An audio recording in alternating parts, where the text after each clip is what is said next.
Hello tout le monde, j'espère que vous allez bien. Je vous retrouve aujourd'hui dans une nouvelle vidéo que j'ai encore jamais eu l'occasion de vous tourner sur ma chaîne. Mais c'est un concept qui tourne un petit peu sur les chaînes booktube anglophones et également françaises depuis quelques mois. Et j'ai eu envie de reprendre ce type de vidéo à mon tour parce que je trouve le concept super sympa. En gros, il s'agit de réagir à l'un de ces anciens book hauls et de commenter tout simplement en regardant la vidéo de nouveau, savoir si les livres qu'on a présentés à l'époque, on les a toujours ou pas en notre possession, savoir si on les a lus, si on les a toujours pas lus, pour quelles raisons, etc. Alors moi je voulais remonter loin dans le temps, dans le sens où ça fait quoi? Ça fait 6 ans à peu près que je suis sur YouTube, mais je n'ai plus en ma possession les rushs, enfin les vidéos sur mon ordinateur, donc je suis remontée le plus loin que je pouvais. Et dans ce que j'ai d'enregistré sur mon ordinateur, moi ça s'arrête en 2018, mes book hauls. Donc j'ai décidé de sélectionner mon book haul de septembre 2018. C'est une vidéo qui a été diffusée le 30 septembre, soit 5 jours avant mon accouchement de Marius. Et déjà quand je me suis vue à l'écran, ça m'a fait mourir de rire parce qu'à l'époque j'avais pris 20 kilos et quand je prends du poids ça se voit au niveau de mes joues. Alors je vous dis ça, là actuellement j'en ai pris 10 des kilos pour numéro bis. Et c'est pas fini puisqu'il me reste encore 1 mois et demi au moment où je vous tourne cette vidéo de grossesse.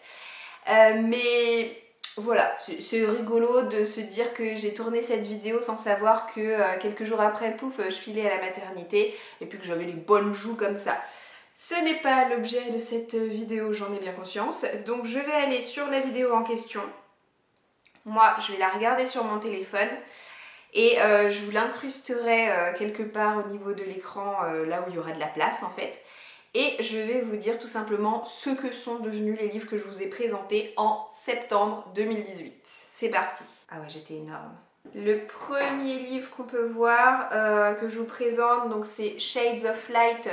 Si je ne m'abuse, c'est le tome 3 de la trilogie Shades of Magic de V.E. Schwab, sorti aux éditions Lumen. Alors ce livre, je l'ai lu parce que je l'avais reçu en service presse.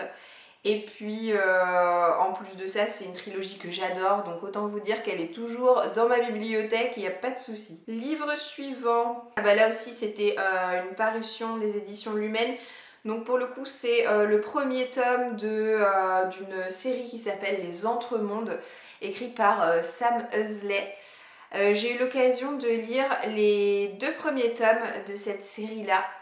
J'avais beaucoup aimé le premier tome, mais j'ai clairement moins apprécié le deuxième. En fait, l'univers, je le trouvais vachement complexe pour un roman estampillé jeunesse, vous voyez. Et souvent, j'étais obligée de relire les mêmes phrases parce que, je sais pas, j'avais du mal à rentrer vraiment dans cet univers, même si les personnages étaient hyper attachants.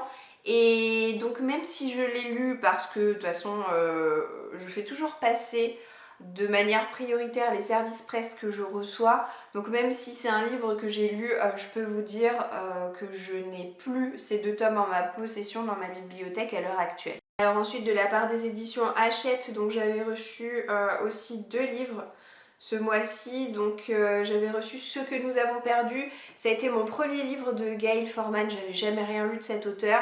Je l'avais bien aimé, c'était un contemporain. Mais après je me voyais pas avoir envie de le relire d'ici quelques années, donc même si je l'ai lu, même s'il est bien passé, je ne l'ai pas gardé. Oh là là, ce décolleté, mais j'avais des seins mais énormes. Je suis désolée de focaliser sur mon décolleté, mais en fait je suis quelqu'un qui a une petite poitrine de base et ça me choque de voir ces boobs énormes. Ensuite, une série que j'adore. Alors j'avais également reçu ce mois-ci la première partie du tome 4 de la série, vous savez, Red Rising de Pierce Brown. Alors le tome 4 en français, ne me demandez pas pourquoi, mais a été divisé en 2 volumes par les éditions Hachette. Donc ils m'ont envoyé la première partie et je me suis acheté la partie 2. Donc la première partie c'est Iron Gold, donc comme c'était un service presse, je l'ai lu, je l'ai mais adoré à l'image de tous les tomes précédents. De toute manière c'est une série que j'adore. En revanche, comme la deuxième partie je ne l'ai pas reçue en service presse mais que je me la suis achetée par mes propres moyens, bah je dois avouer qu'elle est toujours dans ma pile à lire. Voilà, j'ai pas réussi à l'en sortir, je ne l'ai toujours pas lu. Ça me fait penser qu'il faudrait que je m'y mette hein, parce que c'est encore une fois un univers mais incroyable. Pour le moment j'ai tout lu, mais pour le moment c'était que des services presse donc c'est normal. Alors les éditions Casterman, ensuite ils m'ont envoyé le premier tome de la série Les Vanderbicker, là aussi un roman jeunesse. Je l'ai lu, je l'ai trouvé très sympa, je ne l'ai pas gardé. Et bah ensuite on passe aux livres que je me suis acheté par moi-même. Alors je vous passe les livres que j'ai achetés pour Marius. Donc le premier livre que je me suis acheté en septembre 2018, c'est Trouver les mots. C'est un contemporain, d'ailleurs il est juste à côté de moi, c'est rigolo. C'est un contemporain, donc je vous le montre là, hein, du coup c'est écrit par Julie Bexbaum, sorti aux éditions PKJ. Je l'ai pas lu, voilà, il est toujours dans ma pile à lire ce livre, ça fait partie des bouquins, je peux passer 15 fois devant, je peux me dire 15 fois je l'ai pas lu, mais je sais pas, j'ai pas le déclic pour le lire, donc c'est franchement dommage, d'autant que les avis étaient assez sympas. Maintenant si je le lis, je suis pas sûre que je le garderai dans ma bibliothèque, sauf si vraiment c'est une lecture absolument incroyable, dans le sens où là je viens de relire le résumé. Ce serait aujourd'hui, je sais pas si je l'aurais acheté, vous voyez, parce que ça a l'air sympa, mais ça n'a pas l'air non plus incroyable. Ensuite, qu'est-ce qu'on a? Blablabla. Oh, je parle beaucoup quand même, hein. Ah bah, on a un livre que je vais lire sous peu, voilà, je ne l'ai pas lu non plus. Donc là, je suis en train de vous montrer le premier tome de la série policière Agatha Raisin, où en fait c'est une quinquagénaire qui va mener des enquêtes dans un petit village dans lequel elle va aller passer sa retraite dorée, on va dire. Et il va lui arriver tout un tas de trucs. Ce que je peux vous dire, c'est que ce livre, je vous en ai parlé très récemment, dans le sens où j'ai fait ma petite pile à lire de congés, maternité, de jours post-accouchement, etc. Où vraiment c'était une toute petite pile à lire. Je vous ai présenté 5 livres et ce livre fait partie de ma petite pile à lire, donc autant vous dire que dans un mois et demi, il sera lu ce bouquin, voilà. Je suis contente de vous dire qu'il y a un des livres que je me suis acheté à l'époque que j'ai lu, voilà. Donc c'est le Virginie Grimaldi, c'est le tout premier bouquin qu'elle a eu l'occasion d'écrire, c'est le premier jour du reste de ma vie. Alors ça n'a pas été une lecture extraordinaire, j'en garde pas non plus un souvenir impérissable, je pense que d'ici quelques années j'aurai totalement oublié le sujet. Mais là, je m'en souviens encore bien, c'est l'histoire d'une femme qui va quitter son mari après des années de mariage complètement raté. Donc elle a pris des billets pour faire un tour du monde dans un paquebot. Et c'est un tour du monde un peu spécial puisque cette croisière réunit en fait des gens célibataires, voilà, exclusivement célibataires. Mais évidemment, il va y avoir quand même une romance dans cette histoire. Alors c'était léger, c'était sympa et puis ça a eu le mérite de me faire découvrir La Plume de Virginie Grimaldi que j'ai franchement beaucoup aimé et c'est aussi ce qui m'a fait me procurer ces autres romans dans la foulée. Ah, le Wonderling. Alors j'aurais tourné cette vidéo dans quelques semaines, peut-être que du coup j'aurais pu vous dire bah oui ça y est je l'ai lu. Mais au moment où je vous tourne cette vidéo, non, ce livre je ne l'ai pas encore lu, il est toujours en ma possession, toujours dans ma pile à lire et plus précisément dans ma pile à lire printanière puisque ce livre vous avez choisi qu'il intègre ma pile à lire printanière. Comme quoi tout arrive, je vais bientôt réussir à le lire. Ah et bien je m'étais acheté un livre qui s'appelle In Real Life, je ne sais pas où est-ce qu'il est dans ma bibliothèque. Mais je peux vous dire qu'il y est encore. Tiens, il est là. Hop, je vais vous le sortir, comme ça vous allez voir en un peu plus grand. Donc c'est un livre écrit par Maïwenn Alix. Alors je sais qu'il y a eu un tome 2, je sais pas vraiment si c'est une trilogie, si c'est une série ou quoi que ce soit. Mais c'est, il me semble, de la science-fiction. Et je l'ai pas lu parce que pareil, comme plein de livres de ma pile à lire, j'ai pas le déclic. Pourtant le résumé il est assez alléchant. En fait, on nous parle d'un monde dans lequel tout le monde peut communiquer par la pensée. Un monde dans lequel où la nuit, eh bien, on vit de manière éveillée ses rêves.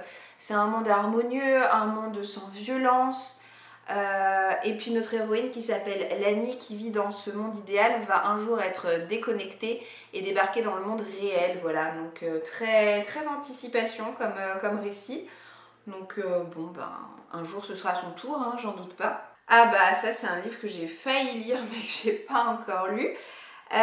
Ensuite donc je vous montre dans la vidéo Nos vies en 1000 morceaux, donc c'est écrit par Hailey Long. Je vais pas vous le montrer en vrai mais je l'ai, mais il est tout simplement dans ma bibliothèque à l'intérieur de la maison que là je vous filme sur la véranda. C'est un contemporain qui aborde le sujet du deuil. On va suivre deux frères qui ont perdu de manière tragique leurs parents dans un accident de voiture et qui vont être recueillis je crois par leur oncle et leur tante il me semble. Et ça a l'air absolument bouleversant, ça a l'air génial, c'est sorti aux éditions Gallimard. Je n'ose pas trop m'y plonger parce que j'ai peur de pleurer, j'ai peur d'être triste en lisant ce livre. C'est vraiment la seule raison qui me retient. À un moment donné, je vous avais proposé de me le choisir pour l'une de mes piles à lire de saison. Il n'avait pas été sélectionné, puis du coup je n'avais pas insisté et c'est pour ça aussi que je ne l'ai toujours pas lu.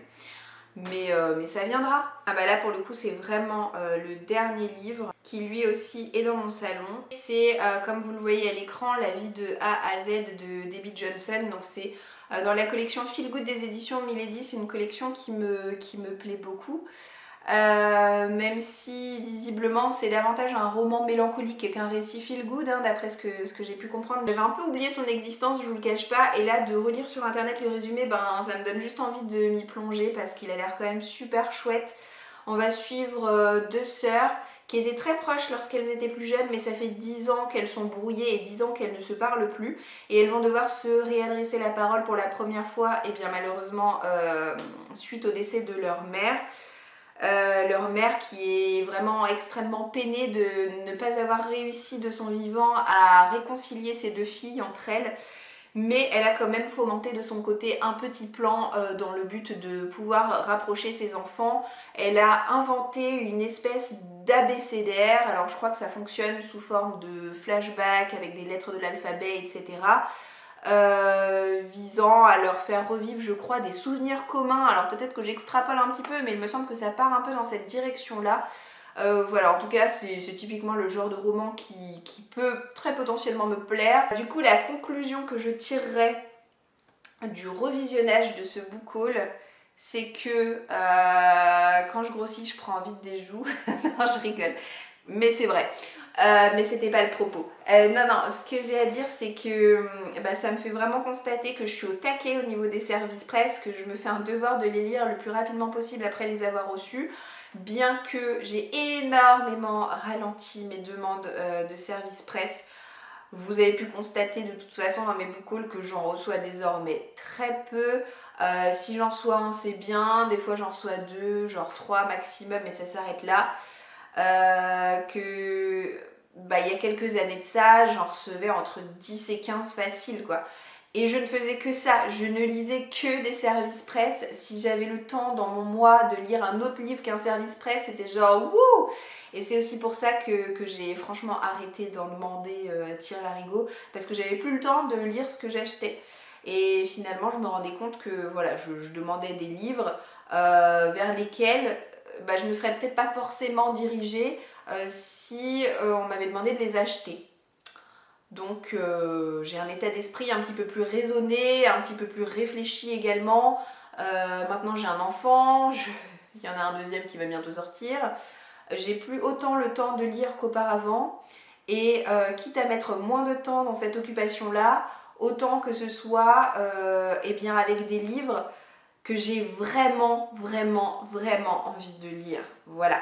J'espère que cette vidéo vous aura plu. Moi je trouve le concept super sympa. Je vous invite vraiment à le reprendre si jamais c'est quelque chose qui vous plaît. Je vous souhaite en tout cas de passer une très bonne journée et je vous dis à bientôt dans une prochaine vidéo. Ciao ciao!